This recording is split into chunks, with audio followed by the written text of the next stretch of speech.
Hello everyone, welcome to smart exam. मित्रांनो, या व्हिडिओमध्ये आपण प्रीपोजिशनचा अभ्यास ट्रिकनुसार व ही कन्सेप्ट काय आहे ते समजून करणार आहे. त्यामुळे प्रीपोजिशन्स तुम्हाला लाईफ टाईम कायमस्वरूपी लक्षात राहणार आहेत. त्यामुळे हा व्हिडिओ फक्त तुम्हाला पूर्ण पाहायचा आहे आणि इथून 1 मिनिट मी जी कन्सेप्ट तुम्हाला सांगणार आहे ती खूप इम्पॉर्टंट आहे. त्यामुळे हा 1 मिनिट तर तुम्ही अजिबात स्किप करायचा नाही. चला तर वेळ न घालवता हे लेक्चर स्टार्ट करू. पहा मित्रांनो, तुम्हीही प्रीपोजिशन्स एकदम बरोबर यूज करू शकता आणि बोलू शकता व परीक्षेमध्ये देखील राईट आन्सर राऊंड करून येऊ शकता. त्यासाठी फक्त तुम्हाला माझ्यासोबत प्रीपोजिशनची कन्सेप्ट समजून घ्यायची आहे. पहिली गोष्ट एक लक्षात ठेवा, तुम्ही कसलाही अभ्यास करा, जो शब्द तुम्ही पाहताय वाचताय त्या शब्दाचा मिनिंग समजून घेण्याचा तुम्ही प्रयत्न करा. जसे प्रीपोजिशन्स आहे. आता पहा, प्रीपोजिशन्सचा मिनिंग काय आहे, तर जेव्हा तुम्ही प्रीपोजिशनचा अर्थ समजून घ्याल तेव्हा ओव्हरऑल तुम्हाला ही प्रीपोजिशनची कन्सेप्ट काय आहे या कन्सेप्टची क्लिअरिटी तुम्हाला होऊन जाईल आणि तुम्ही समजून जाल की हे कशा संबंध आहे. अच्छा, प्रीपोजिशन्स 2 शब्दांनी बनलेले. ओके, 2 शब्द कोणते आहेत, तर प्री आणि पोजिशन हे 2 शब्द. आता प्रीचा अर्थ आहे आधी, च्यापूर्वी आणि पोजिशनचा अर्थ काय, तर जागा आणि स्थान. तर कोणत्याही जागेवर पहिल्यांदा येणाऱ्या वर्ड्सला प्रीपोजिशन्स म्हणतात. झालं, एवढंच आहे. मग हीच कन्सेप्ट लक्षात ठेवून तुम्ही प्रीपोजिशनचा स्टडी करायचा आहे. आता ही तर झाली साधी सोपी माहिती. आता आपण रिअलमध्ये स्टडी स्टार्ट करू. पहा, प्रीपोजिशन्स म्हणजे वाक्यातील असे शब्द जे नाउन किंवा प्रोनाउनचा दुसऱ्या वाक्याशी असलेला संबंध दाखवतात, त्या शब्दांना प्रीपोजिशन्स म्हणतात. समजलं?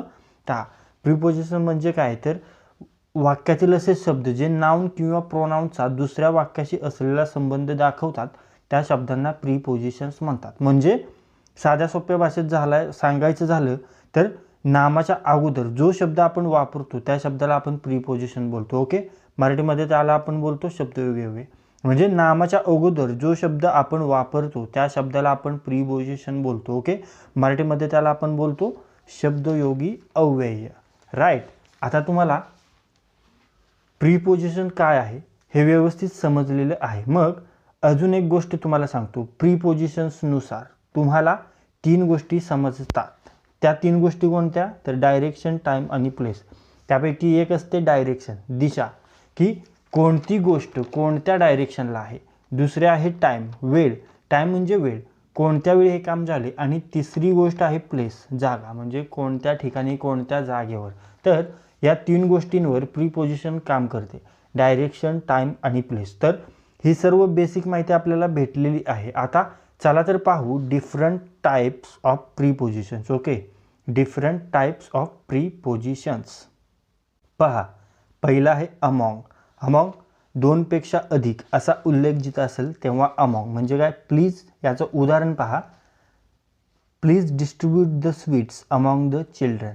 त्यानंतर आहे बिटवीन, बिटवीन दोघांमध्ये.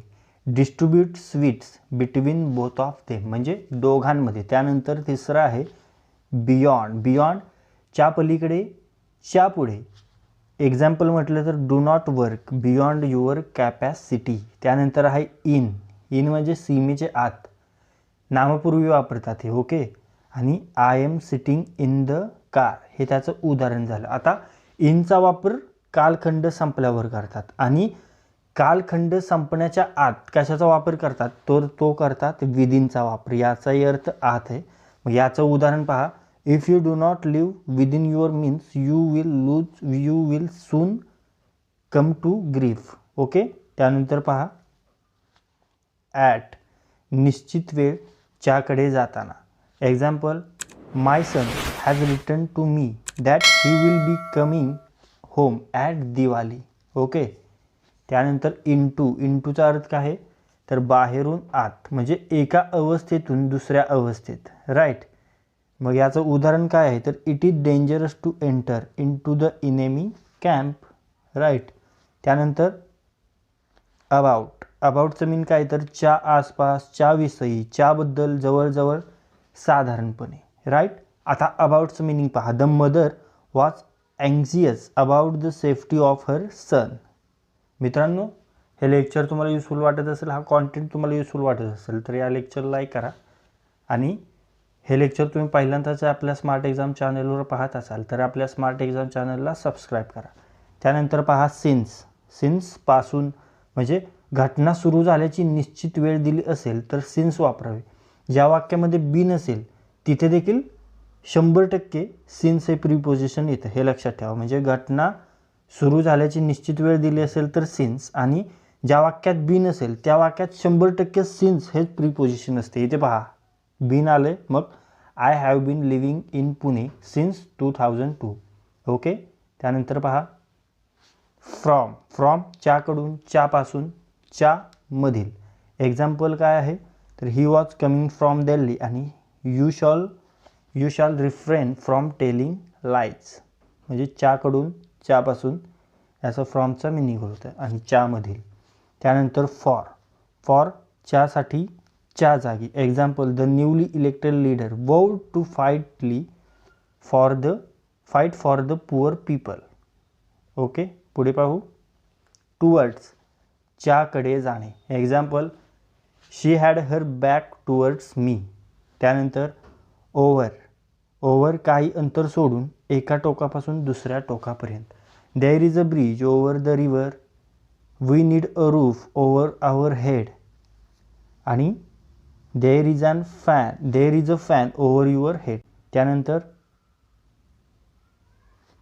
अबोव च्यावर, च्यापेक्षा जास्त.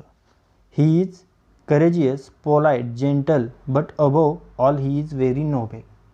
त्यानंतर पहा ऑन दिवस, तारखेपूर्वी, वर ठेवणे, न हालता, वरच, तेव्हा ऑन वापरतात. The book is on the table. त्यानंतर अपॉन खालून वर जाणे आणि हालून जाणे म्हणजे मुवमेंट होऊन जाणे. ओके, असं लक्षात ठेवा. मग एक्झाम्पल पहा can you improve upon the results, the dog sprang upon the table. त्यानंतरचा आहे प्रीपोजिशन बिफोर च्यापूर्वी, कोणत्याही काळात उपयोग. म्हणजे बिफोर या प्रीपोजिशनचा अर्थ आहे च्यापूर्वी आणि याचा उपयोग कोणत्याही काळामध्ये होऊ शकतो. असं ठराविक काळामध्ये असं काही नाही आहे. ह्याचं मिनिंग जर म्हटलं तर H comes before N in the alphabet. आणि ॲगोचा देखील अर्थ आहे च्यापूर्वीच, फक्त हा साध्या भूतकाळामध्येच वापरतात. पहा बिफोर आपण कोणत्याही काळात वापरतो आणि ॲगो फक्त साध्या भूतकाळात. दोघांचं मिनिंग सेम आहे. मग याचा ॲगोचं एक्झाम्पल काय तर I only saw you a week ago but it's nice to see you again. यानंतर पहा विथ च्याबरोबर, च्याने. Okay. The paper was sign by him with a Parker pen. The paper was sign by him with a Parker pen. त्यानंतर अंडरच्या खाली. त्यापूर्वी पहा विथचा उपयोग कधी कधी करायचा तर निर्जीव साधनाच्या सहाय्याने कृती केल्यास विथ वापरतात, हे लक्षात ठेवा. ओके. आणि सजीवांकडून कृती झाल्यास बाय वापरतात. कळालं? म्हणजे निर्जीव साधनाच्या सहाय्याने जर कृती केल्यास त्याला विथ वापरतात. म्हणजे पेनने आपण कृती करतोय तेव्हा विथ वापरायचं. आणि सजीवांकडून कृती झाली तर बाय वापरतात. म्हणजे व्यक्तीपासून वेगळे होण्यासाठी पार्टेड विथ, तर वस्तूपासून वेगळे होण्यासाठी पार्टेड फॉर्म वापरावे. ओके. आणि एखाद्यावर रागवण्यासाठी गेट अँग्री विथ वापरावे. ओके. आणि अँग्री ऑन वापरू नये, हे लक्षात ठेवा. आता इथे पहा the paper was sign by with him a Parker pen. Okay. The paper was sign by him with a Parker pen. Okay इथे सजीवाकडून कृती म्हणून बाय, आणि इथे काय आहे तर कृती पेन म्हणजे काय निर्जीव आहे म्हणून निर्जीव साधनाच्या साहाय्याने कृती झाली म्हणून काय विथ आपण वापरले, विथ वापरले. The paper was sign by him with a Parker pen. त्यानंतर अंडरच्या खाली he sat under the tree. Okay. त्यानंतर बाय च्याजवळ, च्याप्रमाणे, च्यानुसार. Sameer is going to London by plane. The paper was sign by him. त्यानंतर टू प्रीपोजिशन आहे, दिशा दाखवण्यासाठी, उद्देश दाखवण्यासाठी यूज होतो. मग तसेच ज्या वाक्यात प्रेफर येईल तेव्हा देखील टूचा वापर होतो. पहा म्हणजे I prefer coffee to T.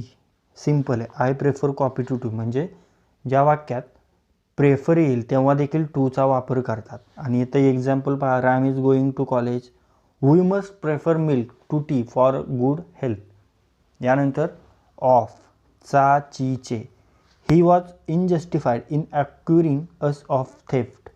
This days everybody complains of corruption in public life.